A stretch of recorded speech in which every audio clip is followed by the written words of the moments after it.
Mumbai heroine Kadambari జిత్వానికి వేధింపుల వ్యవహారంలో వివరాలు ఒక్కొక్కటిగా వెలుగులోకి వస్తున్నాయి.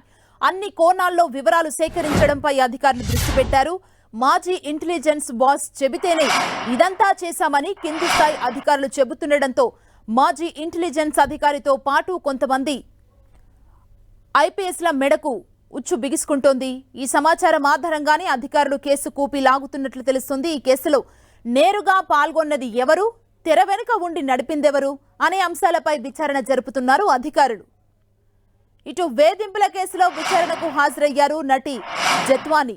విజయవాడ పోలీసులను కలిసి వాంగ్మూలం ఇచ్చారు. ముంబై జిందాల్ కేసుని క్లోజ్ చేయడానికి ఏపీలో కేసు పెట్టారంటూ ఆరోపిస్తున్న కాదంబరి జత్వానీ తల్లితో కలిసి స్టేట్మెంట్ ఇచ్చారు. జత్వానీతో పాటు ఆమె తల్లిని 2.5 గంటల పాటు విచారించారు పోలీసులు. నటిచ్చిన స్టేట్మెంట్ ఆధారంగా కేసులు నమోదు చేసే అవకాశం ఉన్నట్లు తెలుస్తోంది. ఏసీపీ శ్రవంతిరాయ్ ఆధ్వర్యంలో కొనసాగుతున్న విచారణ నడుస్తోంది. 2 రోజుల్లో డీజీపీకి నివేదిక ఇవ్వనుంది స్పెషల్ టీం.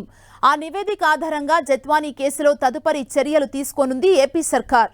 కేసు విచారణ అనంతరం బయటకొచ్చిన నటి జత్వానీ మీడియా ఎదుట కన్నీరు పెట్టుకున్నారు. తనపై అక్రమ కేసులు పెట్టారని, అనేక రకాలుగా వేధించారని చెప్పారు. నిజాలు బయటకు రావాలన్నారు నటి జత్వానీ. తనపై తప్పుడు కేసు పెట్టిన విద్యాసాగర్పై క్రిమినల్ కేసులున్నాయని, ఆ వ్యక్తి పెళ్లి ప్రస్తావన తెచ్చాడని, కానీ అందుకు తాను వ్యతిరేకించానని చెప్పుకొచ్చారు. విద్యాసాగర్ తనపై కక్ష కట్టారని, తనతో పాటు కుటుంబ సభ్యులు ఇబ్బంది పడ్డారని పేర్కొన్నారు. పోలీస్ అధికారి కాంతిరాణా టాటా నేతృత్వంలోనే తనపై తప్పుడు కేసు పెట్టారన్నారు. అంతేకాదు 10 నుంచి 15 మంది ఏపీ పోలీసులు తనను కిడ్నాప్ చేశారని సంచలన వ్యాఖ్యలు చేశారు.